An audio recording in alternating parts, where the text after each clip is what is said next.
across this country such that Trump cannot govern this country, cannot impose his fascist program, and cannot even hold on to the reins of power. This is how fascist tyrants and dictators are deposed around the world, through the mass nonviolent action of the people, and this is what is needed in this country at this historic turning point.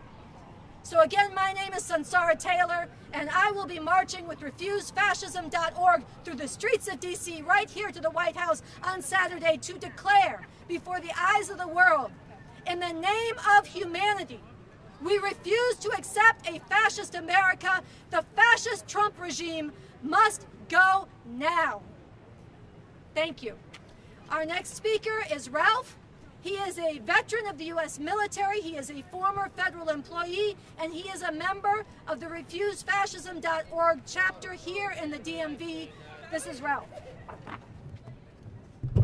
Thank you. My name is Ralph. Everybody getting tired of getting up in the morning and checking the news to see what happened overnight? I know I am. Let me tell you what's going on, folks. I've dedicated 35 years of my life to this country. And what I'm seeing now is not what I protected our country for. It is not anywhere near close. Cannot put our head in the sand. What this administration is doing is a shock and awe on the American people. We're going to send troops into the streets and we're going to shock them. We can't be shocked, folks. We have to be out in the streets on June 14th. I will be here June 14th at Logan Circle. If any of my veterans would like to join us, please. Hello. This regime has to go. One more day in office is just one more day he's going to do destructions to the United States of America. I do not stand up to this, not obeying the Constitution at all, not obeying what the courts are saying. This is a regime that has went rogue. And I ask anybody that can come out here on the 14th at 1 o'clock at Logan Circle, please meet us here. We are not going to be intimidated by this administration. There's protest all over the United States. Folks, I will ask you, no matter where you're at, if you can't get here, be at a protest. If you are on the streets and you see a pop-up protest, which they are happening, see a protest, join a protest. We all need to be seen in the streets no matter where we're at, and we'll make this shock and shock instead of shock and awe. Thank you. All right, we'd like to take questions now if you have questions. I'm going to start here. Can you talk a little bit about the protests we've seen in LA and the administration's response, and just how your group is planning to respond if there is a response similar to LA with protests on Saturday? We have been horrified that Donald Trump decided to federalize the National Guard against the wishes of the governor of California, against any sensible assessment of what was going on in California. It is completely illegitimate, it's illegal, it's unconstitutional, and to bring in the Marines on top of that, the deployment of U.S. military on U.S. soil against people who are overwhelmingly nonviolent, standing up against the absolute terror and disappearances without due process of immigrants. This is illegitimate use of authority by Donald Trump, and we commend those in California and across the country who have refused to be intimidated and cowed by this and instead come back out in the streets and protest. We will be marching again non-violently. We are calling for mass non-violent protest and resistance, demanding that this illegitimate regime, illegitimate for violating the Constitution, illegitimate for unleashing the military on U.S. soil, that this regime must go now. So we're prepared to stand firm and not be provoked, but we will be marching. How many people are you expecting at the march? And you specifically called on Senator Murphy to join you guys. I assume he hasn't committed. Has any elected official committed to march with you guys? RefuseFascism.org has been planning this march for weeks, ever since we first heard that Donald Trump was holding his military parade on his birthday, as a fascist dictator would do.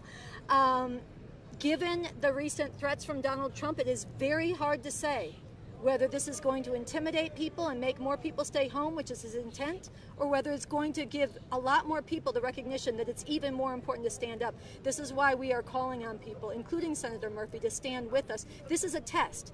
This is a test for everybody in this country. Are we going to comply in advance with fascist intimidation and threats of violence? Are we going to voluntarily give up our First Amendment right? Or are we going to come out with whatever courage it takes and whatever sacrifice it may entail to stand up for the basic rights that should be guaranteed in this country and for the future of humanity against this fascist regime? So in finite numbers, I cannot tell you how many people will come out, but I can tell you it's all the more important and we're all the more determined in the face of this threat. Do you have any ballpark estimate, just to follow up if you didn't answer, if you have any elected? I don't want to give you information that I can't guarantee is accurate. What I do know is that there will be a contingent of veterans in the front of the march making a stand against the misuse of the military by Donald Trump and making clear that they want to protect the free speech and the constitutional rights of those of us protesting. We do not have any commitments as of now from any elected officials, but Senator Murphy did give a very powerful statement against Trump's threats, and we are hoping that he gets our message and that he joins us in the street. Do you have a contingency plan in place? You do say peaceful. The administration has said they would, like we've seen in LA, deploy, military forces in case it does become violent. Is there some sort of response to that? What do you guys plan to do in that circumstance? I will reaffirm that our protest is permitted. We have a moral responsibility to be in the streets, and we have a legal right to be in the streets. And we will conduct ourselves in a nonviolent way. If there is any violence in these streets, it will be on the hands of Trump and his supporters, and we will not let it intimidate us. There's too much at stake. And this is the fact that we have to have a conversation about the president of the most powerful country in the history of the world with the most mighty military that has ever existed, threatening a legal, permitted, nonviolent protest against his crimes.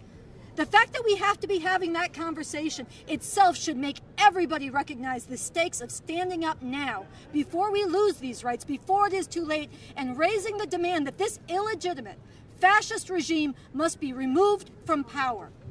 The administration has said that President Trump is obviously supports the peaceful right to protest, First Amendment rights. Do you buy that at all? Donald Trump is a world-class liar, proven 1,000 times over, maybe 1,000 times a day.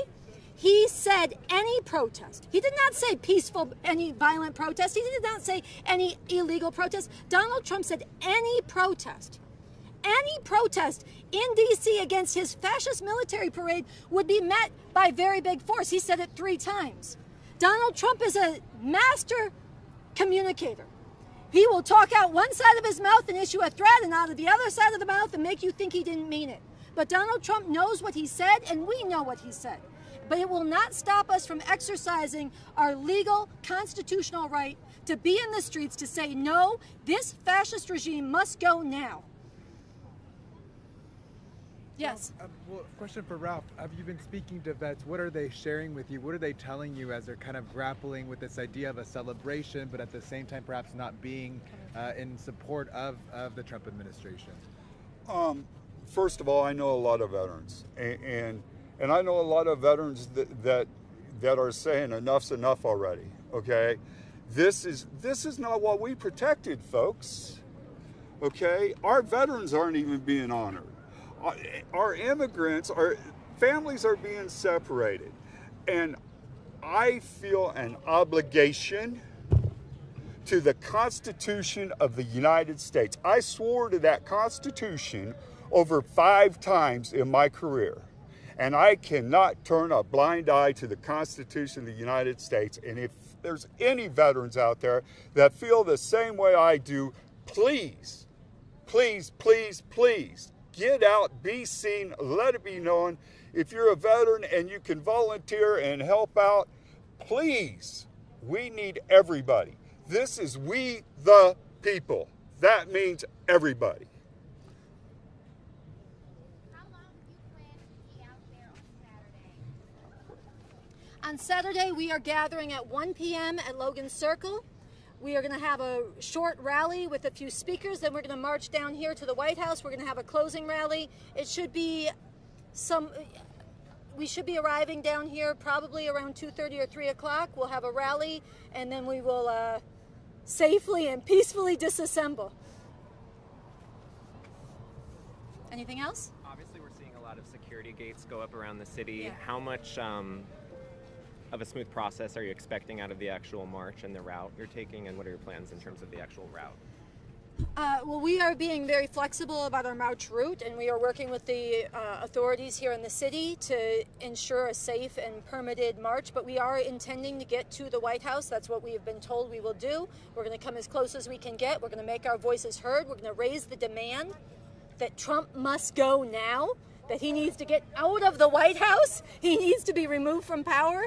And one way or the other, we intend to carry this forward. Okay? All right, thank you. We have one more statement that actually, I think that's, do we have? Oh, we have one more statement from a member of the DMV Statehood Green Party. You have to help me out. Thomas Smith, a brief statement. Hi, I'm Thomas Smith from the DC Statehood Green Party here in DC. And once again, we're still working for statehood in DC. But let's speak clearly about it. This is the end of a long evolution of human society. The old fascism, sexism, racism kinds of things that human beings used to do is struggling now in America. Trump is the last straw for this push for fascism.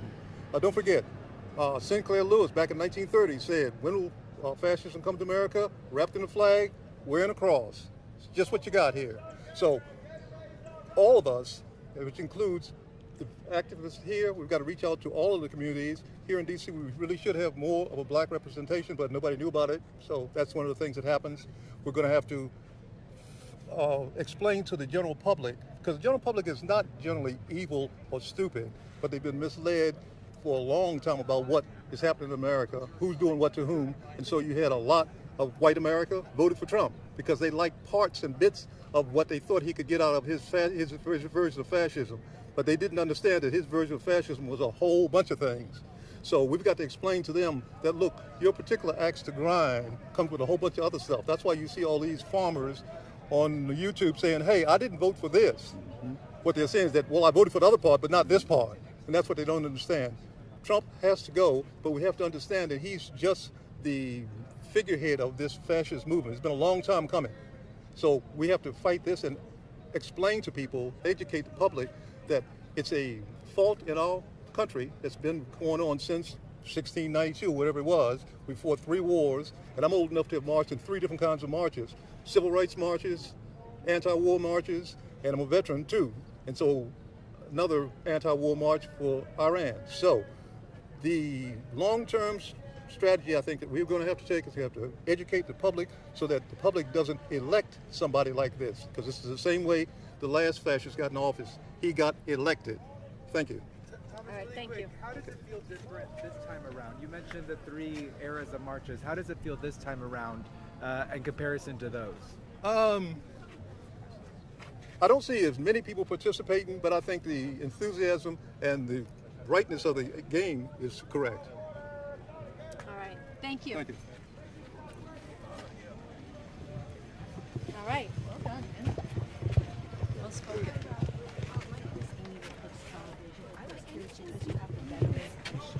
Yes, yes. Michelle, we need a Spanish speaker. Sí. Yes, yes. Thank you.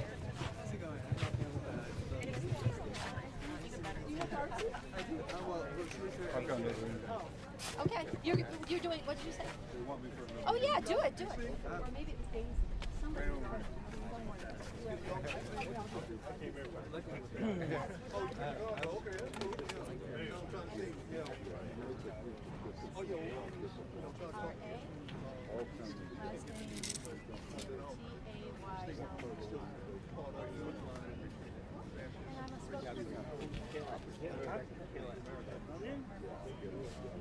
What's your first name? Raphael. Raphael? Okay. Good to meet you.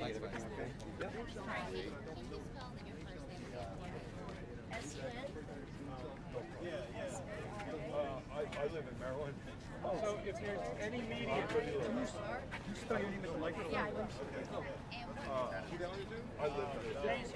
any of the media who wants to be on a direct media list, come see me, including if you need background Sunsara interviews. Taylor, that's Today, first name Saturday, Sunsara, or Sunsara, last name Taylor, Taylor. I'm a spokesperson for RefuseFascism.org. Ralph is R-A-L-P-H. He is first name only, a veteran of the U.S. military and a former federal worker and a representative of the DMV chapter of Refuse Fascism. Thank you. And What was I thinking?